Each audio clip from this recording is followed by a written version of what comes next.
Hey you guys, I'm Gracie Abrams and you are tuned in to Ones to Watch, and I'm gonna answer some questions. Who is Gracie Abrams? I am. Immediately before this interview, I was folding my laundry and putting it into these drawers behind me. One of my earliest music memories is being in the car on the way to school, listening to the Lion King soundtrack and trying to get my voice to sound as close to Simba's as possible. And in my head, I can do it perfectly, but I haven't tried since about the second grade. The first song I ever wrote was about losing my journal when I was 8? When's third grade? 8 years old? I wrote it about losing my journal. I was really upset. I wrote it on the drums because that was my first instrument and the only one I knew how to play at the time.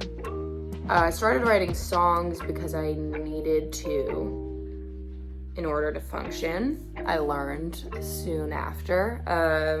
I felt like writing was the only space that was 100% private. I didn't need to talk to anyone about what I was writing, and it just was mine, and that was a pretty cool feeling when you're a little kid and everything needs to be, approved by an adult or monitored or whatever. I was like, this is mine and nobody else's. The people in my life inspire me a lot, just across the board. I feel very lucky to know really smart, kind, creative people, and then people that I don't know inspire me a lot as well. I feel super moved by art that I have surrounded myself with, whether it's movies or, I'll show you this. This is my Spirited Away rug that I'm sitting on. Miyazaki movies inspire me. I love this movie so much. I watched it a trillion times during the pandemic to feel sane, and also just the colors are incredible. This is what it feels like got kind of deep into my head at different points in my absurd amounts of anxiety and depression last year.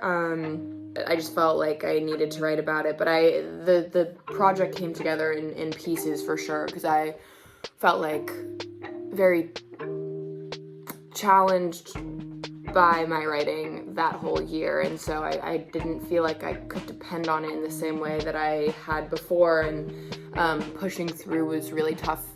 But I'm glad that I did, and now I kind of have this project, these songs, as those days immortalized, and whenever I've listened to them back, it takes me immediately back to the headspace that I was in, which is not as scary as I thought it would be. It's actually kind of nice because I've been in a ton of therapy since, and I've done a lot of work on myself to get out of that place, and to know that that recently I had felt that way, and now I'm on the other side of it is a huge relief, but it's also a lesson to me, I think, in general, just that it does pass, despite the fact that when I was feeling as low as I was, I really firmly believed that I would feel that way for the rest of my life.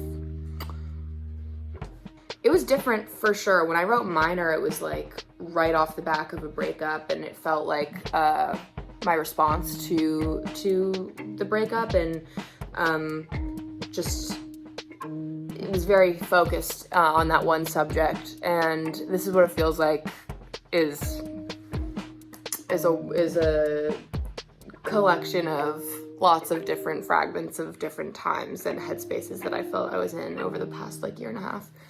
It's different. I felt more patient with myself on This Is What It Feels Like, but also that patience, a lot of it I think was ultimately not active patience, but just time that went by because I was in such a state. But I'm glad it was a different process than Minor. Does it feel odd sharing my sonic diary with the world? No, I love it. It's helped me find my people. So thank you for listening if you do.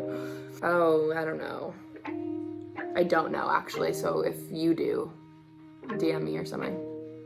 In New York, there's this restaurant, Cafe Mogador, and it's in the East Village, and there's like the most incredible pita and hummus and falafel. I feel like I would choose that, and probably like pecan bourbon pie with vanilla ice cream as dessert. But then I have this problem where I will have like cereal like in a mug when I'm in bed after I've eaten like an entire meal. I will like have a mug of cereal and eat it and watch like, I don't know, TV or something. So that would come also after the dessert portion. That's a good one. Whoever wrote that is a brilliant human. She's just like a genius writer. She like manages to like get inside your brain and your heart and then like stab your soul, but in a good way. Just like chill out. Just like calm down in a major way. Calm down and it's gonna be fine. Just calm down.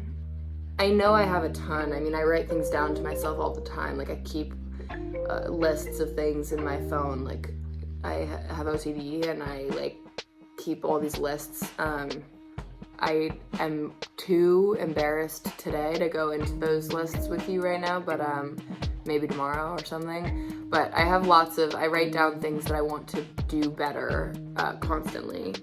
Definitely like every year I feel like I remind myself to listen more than I speak, but definitely gonna try that again. My best friend Audrey is on her way to my house. She's bringing me a coffee and we're gonna catch up and talk shit. No, we're not.